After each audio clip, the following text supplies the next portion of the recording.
Dear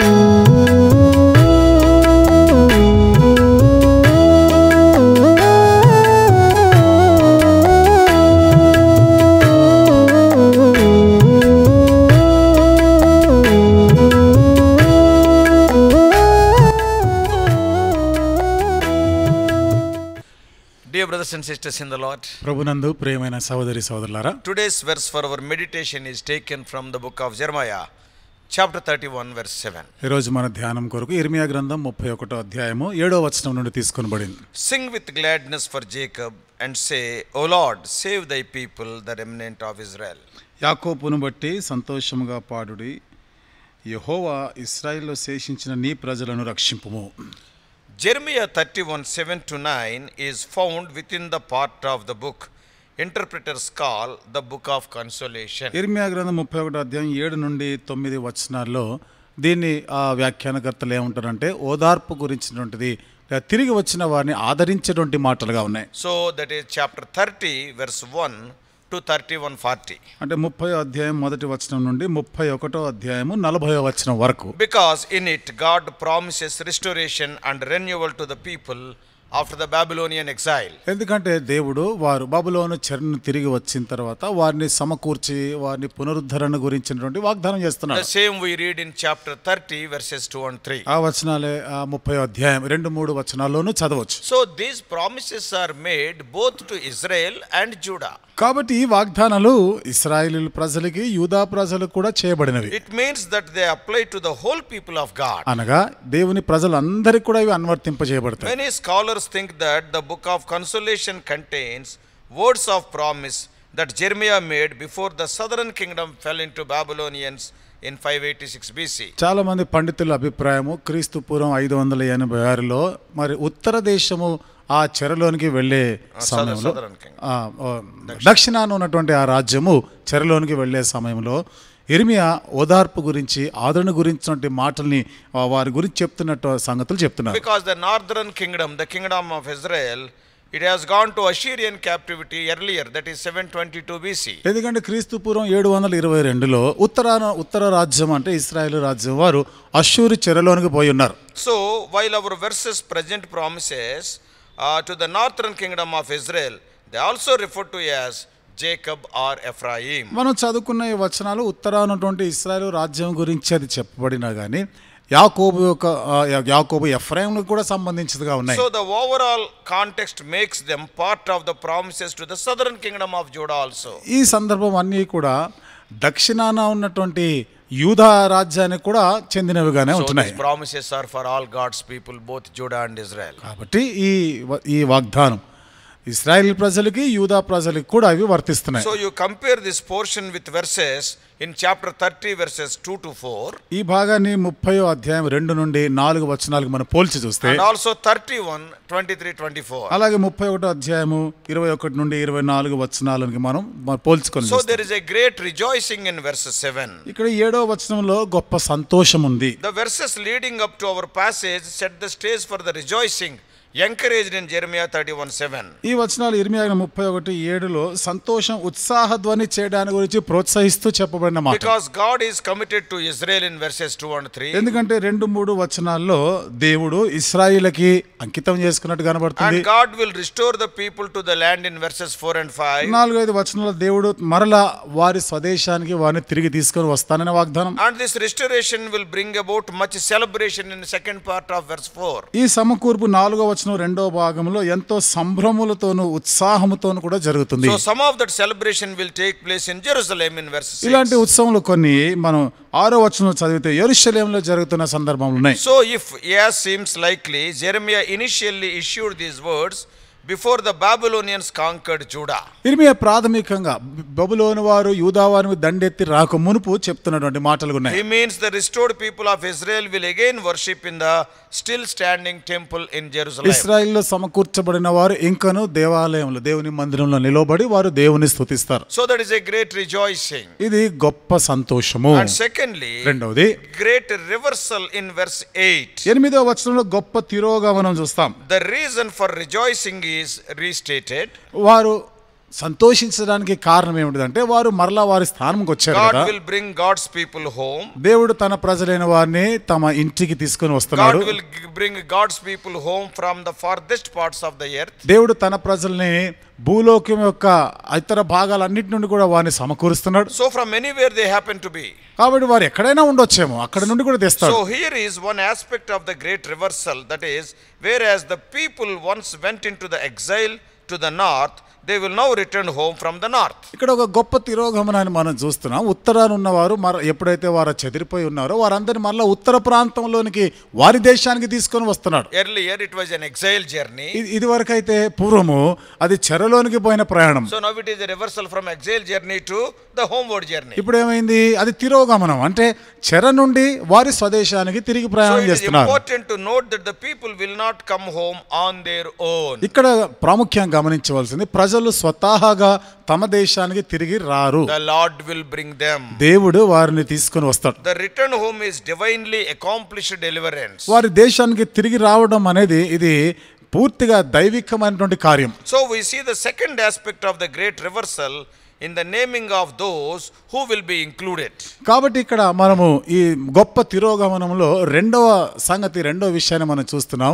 తిరిగి వచ్చిన ఆ ప్రజలు అక్కడ వాటిలో ఉన్నారు. And naming those children who are going to come. అంటే ఇక రాబోయేటువంటి ఆ జనాంగం, ఆ పిల్లలకి వారు పేర్లు పెడుతున్నారు. So we have seen that God promises to bring both Israel and Judah home. ఇక్కడ మనం చూసిన దేవుడు ఇశ్రాయేలు ప్రజలు యూదా వారిని వారిరువుని కూడా స్వదేశానికి తీసుకొని వస్తాడని, That means అనగా yes, the whole of God's people. అంటే దేవుని ప్రజలు అందరూ తిరిగి వస్తారు. So in Jeremiah 31:7, ఇర్మియా 31:7లో the ones who will be saved from exile are called the remnant of Israel. చెర నుండి విడుదల పొందిన వారికి పెట్టబడిన సంతతికి పెట్టబడిన పేర్లు ఏమిటంటే శేషించిన ఇశ్రాయేలు. So which narrows down who constitutes all of God's people. ఇది దేవుని ప్రజలందరిని కూడా సూచిస్తూ చెప్తున్నమాట. Perhaps remnant means survivors. ఒకవేళ శేషము అంటే అప్పుడు వారు జీవించి ఉన్నవారు. After all, many died in exile. అయితే చెరలో చాలా మంది చనిపోయినారు. On the other hand, మరొక వైపు చూస్తే the remnant often refers to those who have remained faithful to God. శేషం అనేక పర్యాయాలు దేవుని ఎడల నమ్మకంగా ఉండిన వారిని కూడా సూచిస్తుంది. So perhaps we should incorporate that element into our thinking about those whom God will deliver. ఒకవేళ దేవుడు ఎవరినైతే ఆయన విడిపించాడో వారిని గురించి Who కూడా is going to deliver? Let us say those people who are faithful to God, He will deliver them. అంటే ఎవరు విడుదల పొందుతున్నారంటే ఎవరు దేవుని ఎడల నమ్మకంగా ఉన్నారో అలాంటి వారిని దేవుడు విడిపిస్తున్నాడు అని కూడా We సూచిస్తుంది. should certainly pay close attention to those specifically named as belonging to the great company that will come home. నిశ్చయంగా అటువంటి వారికి మనం పెట్టే పేరు ఏంటిదంటే వారు ఒక గొప్ప సమూహముగా స్వదేశానికి వారు తిరిగి రావడం, అది దేవుడు వారిని తీసుకొని వచ్చిన వారు. In that it is written, అందులోనే రాయబడిన మాట, blind and the lame, those with child and those in labor. గుడ్డివారు, కుంటివారు, ప్రసవ వేదనతో ఉన్నవారు వీళ్ళందరూ కూడా సంతోషిస్తారనుంది. These are ones who might be expected to be left behind when a long and arduous journey is to be undertaken. వీరు ఎంతో Generally when a long and difficult journey is there, lame people and also blind people and people with child labor, they will be left out. They సాధారణంగా cannot come. సుదీర్ఘమైనటువంటి ప్రయాణాలు మనం చేసే సమయంలో ఇలాంటి గుడ్డివారు కానీ, అంటే ఇలాంటి వైకల్యం కలిగిన వారు, గుడ్డివారు, కుంటివారు కానీ, ప్రసవ వేదనతో ఉన్న వారిని మనం విడిచిపెట్టేసి పోతాం.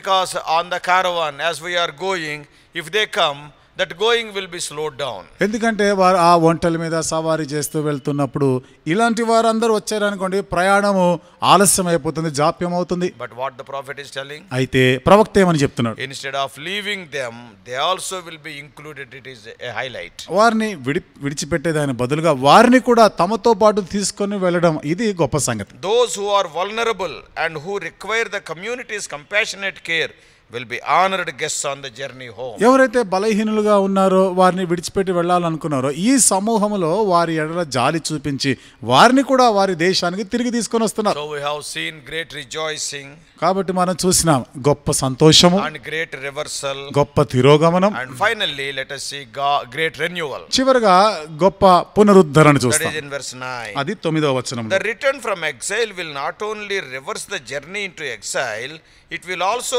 be a new exodus. చెర నుండి తిరిగి వచ్చిన వారు తిరిగి వారి దేశానికి వారు తిరిగి రావడమే కాకుండా ఒక నూతన నిర్గమనం చేస్తున్నారు. God says, I will lead them back. దేవుడు అన్నాడు, నేను మరలా వెనకకి వాళ్ళని నడిపిస్తాను. And I will let them walk by brooks of water in a straight path in which they shall not stumble. Verse 9. నేను వారిని నడిపిస్తాను, వారు తొట్టిల్లకుండా చక్కగా పోవు బాటను నీళ్ల కాలువల యొద్ద వారిని నడిపించేదను. This sounds like a shepherd leading sheep to safety. ఇది ఎట్లా ఉందంటే ఒక కాపరి గొర్రెని సురక్షితమైన ప్రాంతాలకి నడిపిస్తున్నట్టుగా. The long ways also implies an easier journey than that of the original Exodus that took 40 years earlier during the Israelites' journey in the wilderness. ఉపయోగించబడినటువంటి ఈ భాష, ఈ శైలిని మనం చూస్తే ఆనాడు 40 సంవత్సరాలుగా అరణ్యంలో ప్రయాణం చేశారే ఆ చెర నుండి వచ్చి ఇశ్రాయేల్ అనేటువంటి వారికన్నా కూడా ఇది ఎంతో సుగమమైనటువంటి ప్రయాణముగా ఉంది. Because they followed a circuitous way. ఎందుకని వాళ్ళు చుట్టూ దారియగు ఆ చుట్టూ తిరిగిపోయినారు. And on the way they were having so many problems. ఆ మార్గంలో ఎన్నో సమస్యలు ఎదుర్కొన్నారు. But in this journey home, అయితే ఈ మళ్ళా తిరిగి ఇంటి పట్టిన ఈ ప్రయాణంలో God will lead the people straight home along a way that has abundant water. దేవుడు ఆ ప్రజలని నేరుగా వాళ్ళ ఇంటికి వారి దేశానికి నడిపిస్తున్నాడు. అక్కడ సమృద్ధిగా నీళ్లున్న ప్రాంతం నుండి నడిపిస్తున్నాడు. Earlier they cried for water, we know. ఇంతకు పూర్వం మనకు తెలుసు కదా, నీళ్లు కావాలని వాళ్ళు మొరపెట్టినారు, ఏడ్చినారు. It is not like that. కానీ ఈ రోజు అట్లా కాదు పరిస్థితి. So while it is a righteous remnant that will make the journey home, ఇప్పుడు వారు నీతిమంతులైనటువంటి శేషించిన వారు వీరు మరలా వారి స్వదేశానికి తిరిగి వస్తున్నారు కదా. So we should remember that Israel and Judah's exiles constituted judgment for the lack of faithfulness to God. ఇశ్రాయేలు యూదా వారి చెర దేవుని ఎడల వారు నమ్మకము లేదా దేవుని ఎడల విశ్వాసఘాతకులైన కారణాన్ని బట్టి వారి మీదకి వచ్చిన తీర్పుగా మనం చూస్తున్నాం. The first Exodus followed 400 years of sojourn in Egypt. మొదటి నిర్గమం అనేది 400 సంవత్సరాలు వారు ఐగుప్తులో ఉన్న తర్వాత ఆరంభమైన ప్రయాణం. It was not a judgment for Israel's sin. At that time Israel was not there. అది ఇశ్రాయేలు వారు చేసిన పాపమునకు ప్రతిగా తీర్పు అనేది కాదు, ఎందుకంటే అప్పటికి ఇశ్రాయేల్ ప్రజలే లేరు. But the people's lack of faithfulness led to the journey of 40 years. అయితే 40 సంవత్సరాల ప్రయాణం ఎందుకు వచ్చిందంటే ఆ ప్రజల్లో విశ్వాసం లేకుండా పోయింది కాబట్టి. And the great renewal will take place because of God's great commitment to God's people. గొప్ప పునరుద్ధరణ ఎందుకు జరుగుతుందంటే దేవుని యొక్క ప్రజలు మరలా దేవునికి తాము సమర్పించుకున్న కారణాన్ని బట్టి. So it is with all great renewals among God's people in the history. కాబట్టి చరిత్రలో ఇదంతా కూడా దేవుని యొక్క గొప్ప ప్రజలైనటువంటి వారు గొప్ప పునరుద్ధరణ కారణాన్ని బట్టి జరిగింది. In another sense, ఇంకో విధంగా చూస్తే it can be applied to the second advent of Lord Jesus. యేసుక్రీస్తు ప్రభువారి రెండవ రాకడకు సంబంధించి కూడా దాన్ని కూడా అన్వయింపజేయొచ్చు. Of course we cannot meditate it now. అయితే ఆ సంగతులన్నీ కూడా మనం ఇప్పుడు ధ్యానించడం వీలు పడదు. But may the Lord help us to understand and apply these spiritual truths in our lives. అయితే ఈ ఆత్మీయ సత్యాలు మన జీవితంలో అర్థం చేసుకొనుటకు దేవుడు మనకు సహాయం చేయనుగాక. May God bless you. దేవుడు మిమ్మల్ని దీవించునుగాక. Let us pray. ప్రార్థన చేసుకుందాం.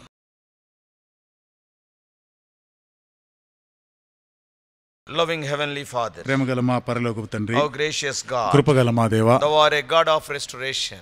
నువ్వు సమకూర్చే దేవుడివి. O Lord, in Jeremiah, in today's verse, ఇర్మియా గ్రంథంలో నేటి దిన వచనములో from chapter 31, 31వ అధ్యాయం నుండి we are able to see how God's people, the remnant, O Lord, the surviving, O Lord, how they are restored. ఏ రీతిగా దేవుని ప్రజలు శేషించిన వారు ఎట్లా వాళ్ళు సమకూర్చబడ్డారో చూస్తున్నాం. There was a great rejoicing.